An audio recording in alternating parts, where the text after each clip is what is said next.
औद्योगिक एवं आर्थिक विकास की दिशा में उत्तर प्रदेश की उल्लेखनीय यात्रा। जनसंख्या के हिसाब से भारत का सबसे बड़ा राज्य उत्तर प्रदेश एक औद्योगिक महाशक्ति के रूप में उभर रहा है, जो अभूतपूर्व आर्थिक विकास देख रहा है और मैन्युफैक्चरिंग, लॉजिस्टिक्स और बुनियादी ढांचे जैसे क्षेत्रों में महत्वपूर्ण निवेश आकर्षित कर रहा है। अकेले 2023 में Uttar Pradesh global investors summit ने 3.57 लाख करोड़ रुपए के निवेश के इरादे हासिल किए, जिससे 10 लाख से अधिक लोगों के लिए रोजगार के अवसर पैदा हुए। दूरदर्शी अधिकारियों के नेतृत्व में राज्य महत्वाकांक्षी परियोजनाओं को लागू करने, अपनी औद्योगिक क्षमताओं को आगे बढ़ाने और निवेशक अनुकूल वातावरण को बढ़ावा देने में सबसे आगे रहा है। इस परिवर्तन का नेतृत्व करने वाले प्रमुख व्यक्तियों में से एक उत्तर प्रदेश राज्य औद्योगिक विकास प्राधिकरण यूपीसीडा के मुख्य कार्यकारी अधिकारी श्री मयूर महेश्वरी हैं। 2003 से एक आईएएस अधिकारी के रूप में श्री महेश्वरी के पास शासन में एक समृद्ध और विविध पृष्ठभूमि है। उन्होंने वित्त, आर्थिक विकास और सार्वजनिक प्रशासन जैसे प्रमुख विभागों में कार्य किया है। यूपीसीडा में उनका नेतृत्व 155 औद्योगिक क्षेत्रों के विकास की देखरेख और 70,000 एकड़ से अधिक भूमि बैंक का प्रबंधन, औद्योगिक विस्तार को बढ़ावा देने, रोजगार पैदा करने और राज्य भर में सतत विकास को बढ़ावा देने में सहायक रहा है। ये हमारे लिए सौभाग्य की बात है कि वो आज इस एक्सक्लूसिव इंटरव्यू के लिए हमारे साथ हैं। मिस्टर महेश्वरी, इस एक्सक्लूसिव इंटरव्यू के लिए समय देने के लिए आपका बहुत बहुत शुक्रिया। सबसे पहले तो आप हमें और हमारे दर्शकों को यूपीसीडा और इसके प्रमुख कार्यों के बारे में क्या जानकारी दे सकते हैं? बहुत बहुत धन्यवाद आपका इस इंटरव्यू के लिए। यूपीसीडा उत्तर प्रदेश की उद्यमियों और सरकार के बीच के एक सेतु है। ये हमारी संस्था यूपी के 55 जिलों में 155 इंडस्ट्रियल एरियाज़ में कार्य करती है। इसका मुख्य उद्देश्य है उद्यमियों को ज़मीन आवंटन कराना, उसके बाद उनकी इंडस्ट्री लगाना, जो पॉलिसी सरकार की है उन पॉलिसी का ग्राउंड लेवल तक क्रियान्वयन कराना और उसके बाद उनकी हैंड होल्डिंग करना, उनको आगे तक ले जाना, जिससे कि वो रोज़गार दे सकें लोगों को, जितनी भी इंडस्ट्रीज़ लगें, और साथ ही साथ उत्तर प्रदेश के आर्थिक विकास में एक योगदान भी दे सकें। तो ये हमारा मुख्य उद्देश्य है। सर, अब बात करते हैं यूपीसीडा की कुछ हाल ही की उपलब्धियों के बारे में। हमें ज़रूर बात करनी चाहिए Uttar Pradesh global investor summit 2023 के बारे में, जहां पे आपने इतनी बड़ी बड़ी निवेश को आकर्षित किया। इस कंपेटिटिव एनवायरनमेंट में ये कोई आसान बात है नहीं। आपने यूपीसीडा ने किस तरह से इस तरह के निवेश को आकर्षित किया इस इवेंट के दौरान? देखिए, आपने देखा होगा जब से उत्तर प्रदेश में निवेश के लिए एक अनुकूल वातावरण बना है, तब से उद्यमी प्रदेश की ओर आकर्षित हो रहे हैं। इसमें यूपीसीडा को उन निवेश इंटेंट्स को मौके पे लाके और उनको धरातल पे उतारना एक बहुत बड़ा चैलेंज था। स्वाभाविक है कि जब इस तरीके की प्रतिस्पर्धा होती है विभिन्न राज्यों में, हम उनसे भी कॉम्पीट करते हैं और अपने प्रदेश में अन्य संस्थाओं से भी कॉम्पीट करते हैं, जिससे कि निवेश यहाँ पे अनुकूल तरीके से स्थापित हो जाए। उसके लिए हमने सबसे पहले प्रयास किया कि उद्यमियों को कार्यालयों के अनावश्यक रूप से चक्कर ना लगाने पड़े। हमने सभी सर्विसेज को अपनी डिजिटाइज़ किया। 34 सेवा अब हम लोग ऑनलाइन दे रहे हैं। एक ऐप के माध्यम से सभी एक मोबाइल फ़ोन पे उपलब्ध हैं। आप उस सेवा का, हमारी यूपीसीडा की सभी सेवाओं का सभी इन्वेस्टर्स लाभ ले सकते हैं। नंबर 2, हमने आउटरीच प्रोग्राम किया, जिससे कि हमने लोगों को ज़्यादा से ज़्यादा प्रयास किया कि हमारी सेवाओं के बारे में वो जानें, हमारी ज़मीन कहाँ उपलब्ध है उसके बारे में जानें, और सरकार की जो 27 सेक्टोरल पॉलिसीज़ बनी हैं उनका अधिक से अधिक लाभ ले पाएँ। सर, अब बात करते हैं कोविड-19 जैसे समय की। इस महामारी के दौरान यूपीसीडा जैसी संस्थाओं के लिए बहुत चुनौती भरा समय था। तो इस समय में आपने समस्त कार्यों को और निवेशकों को जो सेवाएं आप प्रदान कर रहे हैं उनको कैसे जारी रखा? देखिए, कोविड-19 एक पूरे विश्व के लिए एक बहुत बड़ी आपदा थी जी। लेकिन जैसा आप प्रधानमंत्री जी कहते हैं कि उसी आपदा में हमने अवसर ढूंढा। देखिए, उस समय सबसे बड़ा चैलेंज ये था कि जीवन और आजीविका के बीच में एक तारतम्य स्थापित करना, क्योंकि हम किसी को भी छोड़ नहीं सकते थे जी। इसलिए हम लोगों ने इस तरीके का ऑनलाइन प्लेटफॉर्म की व्यवस्था करी जी। और सभी सुविधाओं को हमने ऑनलाइन मोड पे शिफ्ट किया। इसके परिणाम स्वरूप हम लोग लास्ट में इस तक हम पहुंच गए थे कि हम लोग वर्चुअल कॉन्फ्रेंसेस करते थे, ऑनलाइन उद्यमी एसोसिएशंस के साथ मिलके कितने लोग आ जाए, कितने लोगों को एम्प्लॉयमेंट मिला, क्या रॉ मटेरियल की आपूर्ति में कोई बाधा तो नहीं है, और उसके बाद उनको ट्रांसपोर्टेशन, जो फिनिश्ड प्रोडक्ट होता था उसको अंतिम छोर तक ले जाना भी एक काम था। तो हर पूरी जो सप्लाई चेन है उसके बारे में हमने पूरा एक एक छोर पे उसको बांध के रखा और उसकी पूरी मॉनिटरिंग करी, जिससे कि ये व्यवस्था सुगम चलती रही और कोविड में भी हम लोगों ने कोई रुकावट इंडस्ट्रियल आउटपुट में नहीं देखी। इसी में हम लोगों ने ये भी प्रयास किया कि इस आपदा को हम लोग अपॉर्चुनिटी में कैसे कन्वर्ट करें।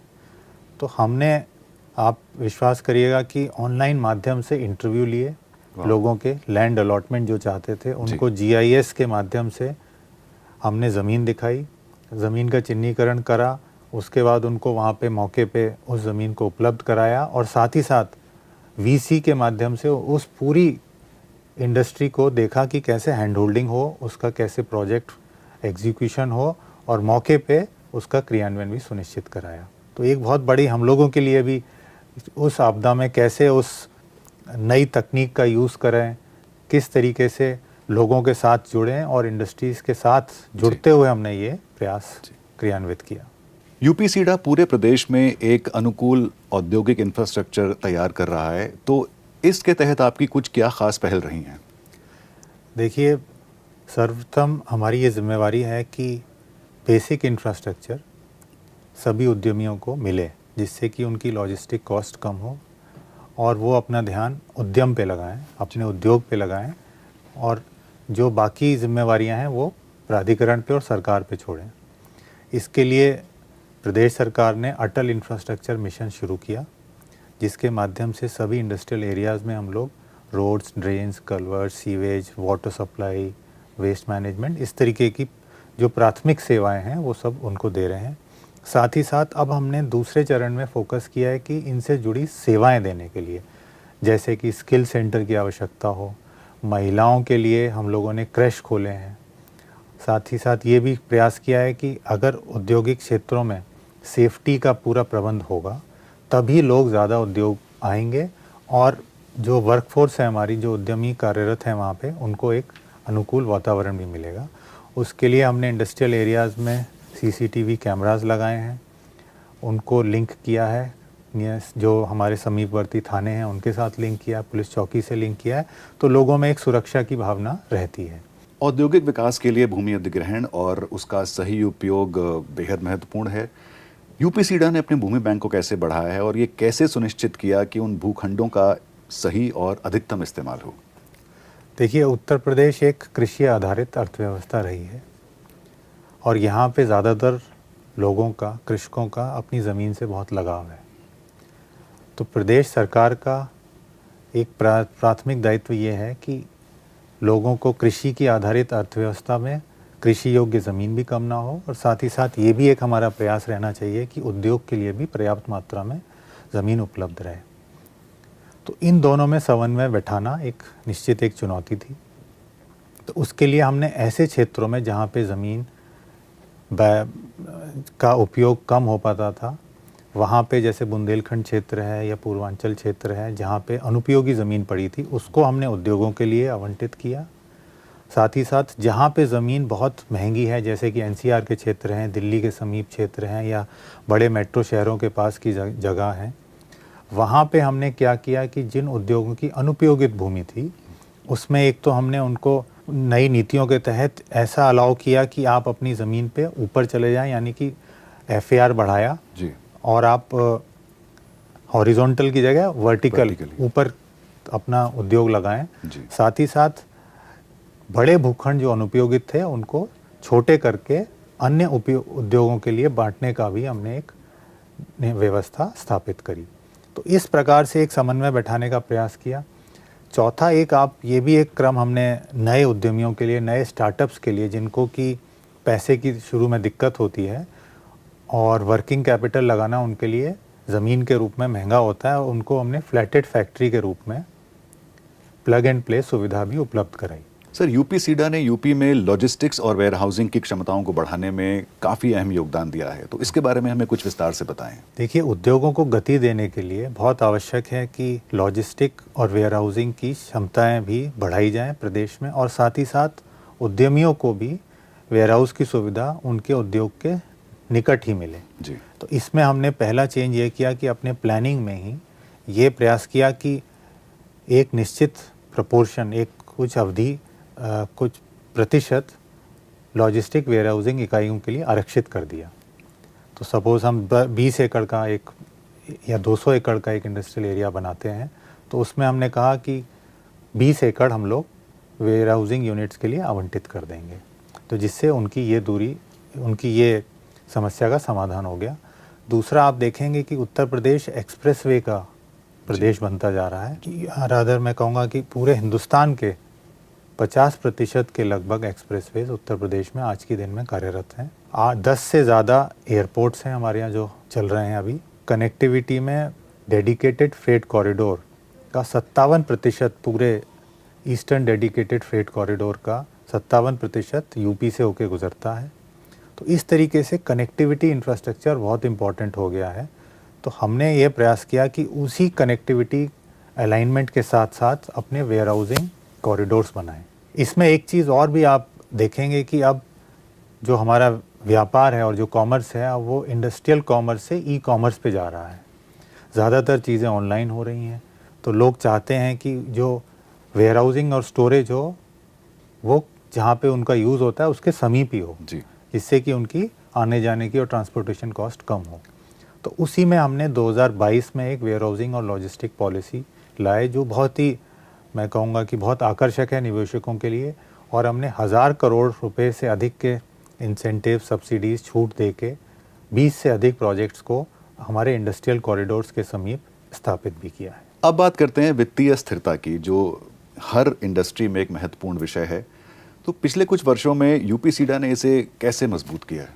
देखिए, किसी भी संस्था के लिए स्वयं सक्षम होना एक महत्वपूर्ण अंग है उसकी ग्रोथ के लिए। तो जब हमारे प्राधिकरण में इस तरीके की व्यवस्था की बात थी, तो हमने प्रयास किया कि हम ज़्यादा से ज़्यादा जो हमारे रिसोर्सेज हैं उनका यूज़ करें। पहला कार्य हमने किया कि जो हमारे अनुपयोगित लैंड बैंक्स थे उनको सबको हमने पारदर्शी आवंटन प्रक्रिया के माध्यम से ई ऑक्शन किया। दूसरा प्रयास हमने ये किया कि जो भी हम ज़मीन को, जो मैंने बताया था एफएआर को इंक्रीज़ कर सकते हैं, तो लोगों को उनकी ज़मीन पे ज़्यादा उपभोग करने की सुविधा दी और साथ ही साथ प्राधिकरण को भी उससे राजस्व प्राप्त हुआ। तीसरा हमने ये भी किया कि जो हमारे ब्याज में अनुपयोगित व्यय होते थे उनको खर्चों को कम किया, जिससे कि ज़्यादा से ज़्यादा खर्चा हम अपने विकासशील प्रयोजनों में लगा पाएँ, इंफ्रास्ट्रक्चर में लगा पाएँ, उसको हमने व्यवस्थित किया।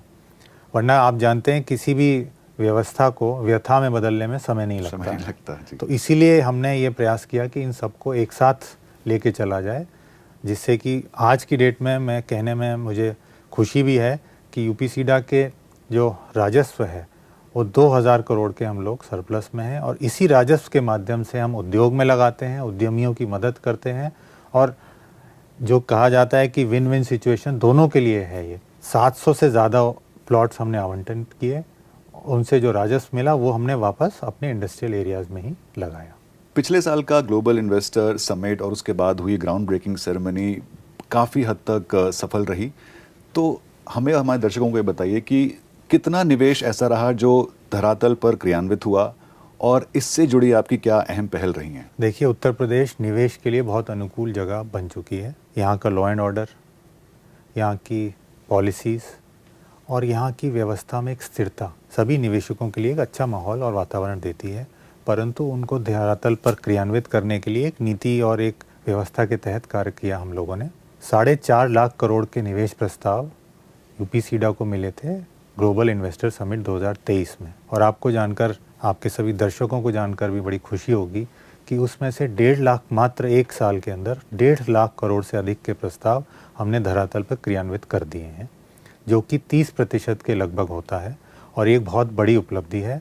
ऑनलाइन पोर्टल के तहत प्रत्येक निवेशक को निवेश मित्र के माध्यम से और यूपीसीडा के माध्यम से हैंड होल्डिंग की व्यवस्था, उनको ज़मीन उपलब्ध कराने से लेके उनका उत्पादन शुरू होने तक बीच की जो सारी प्रक्रिया है उसमें यूपीसीडा उनके एक बहुत महत्वपूर्ण, मैं तो कहूँगा एक गार्जियन की तरह, एक दोस्त की तरह, एक सहभागी रहा है।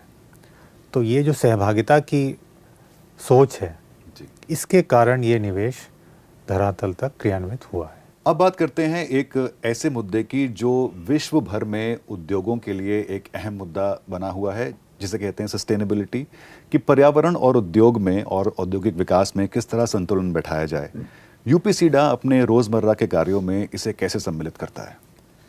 देखिए, बहुत महत्वपूर्ण विषय है, क्योंकि हम जीवन और आजीविका दोनों को एक साथ लेके ही चलना पड़ेगा। हम चाहते हैं कि पर्यावरण अनुकूल उद्योग स्थापित हों और अर्थव्यवस्था में भी उसका एक महत्वपूर्ण योगदान रहे। यूपीसीडा ने विगत कुछ वर्षों में प्रयास किया है कि हम लोग सोलर और रिन्यूएबल सेक्टर में सूर्य की ऊर्जा है उसका ज़्यादा से ज़्यादा उपयोग करें। तो हम लोगों ने जितने भी हमारे अनुपयोगित भूखंड थे उन सब पे सोलर पैनल्स के माध्यम से ऊर्जा हम लोग वहाँ से लेते हैं। इसके साथ ही जो इंडस्ट्री में रिसाइकल्ड वाटर होता है उसको दोबारा यूज़ करते हैं, क्योंकि पीने के पानी को ख़राब होने के बाद उसको हम रिसाइकल करते हैं। इंडस्ट्रियल वेस्ट को CETPs के माध्यम से एफ्लुएंट ट्रीटमेंट प्लांट लगाते हैं और उनको पुनः यूज़ करते हैं उद्योगों में। तीसरा, हम ये भी प्रयास करते हैं कि जो हमारे इंडस्ट्रियल एरियाज़ हैं उसमें धूल को रोक दें, डस्ट प्रूफिंग का प्रयास करते हैं, जिसके लिए ज़्यादा से ज़्यादा पेड़ लगाए जाते हैं। मियावाकी पद्धति से हम लोग एफॉरेस्टेशन कर रहे हैं, जिससे कि वहाँ की जो वातावरण है वो डस्ट फ्री रहे और ऑक्सीजन कंटेंट हमारे इंडस्ट्रियल एरियाज़ में बढ़ाया जाए। तो इस तरीके से एक समुचित व्यवस्था के तहत इसका प्रबंधन कर रहे हैं। हालांकि ये चुनौती है, बट हम उद्यमी और हमारे दर्शक साथ मिलके ही इस चुनौती से आगे बढ़ पाएंगे। आपने अपने पूरे कार्यकाल में कई विभागों में काम किया और उस अनुभव को इस्तेमाल करके यूपीसीडा का नेतृत्व करना आपके लिए कैसा रहा है? देखिए, जैसे उद्यमी अपने उद्यम को बढ़ाने के लिए हर तरीके की जुगत लगाता है, मैं ये कहूँगा कि मुझे भी उद्यमियों से इस कार्यकाल में बहुत सीखने को मिला। उनकी परेशानियों को अवगत होते हुए उनके साथ ही उसका हमने निराकरण भी किया।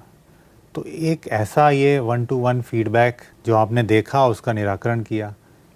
तो उद्यमियों के साथ लेते हुए नीतिगत जो हमारी माननीय मुख्यमंत्री जी की और उत्तर प्रदेश सरकार की जो सोच है उसको लास्ट माइल तक हम लोगों ने प्रयास किया कि मौके तक उसको पहुंचाएं। और इसी प्रक्रिया में जो हमने सीखा, उद्यमियों से ही सीखा और उद्यमियों के लिए ही उसको यूज़ किया।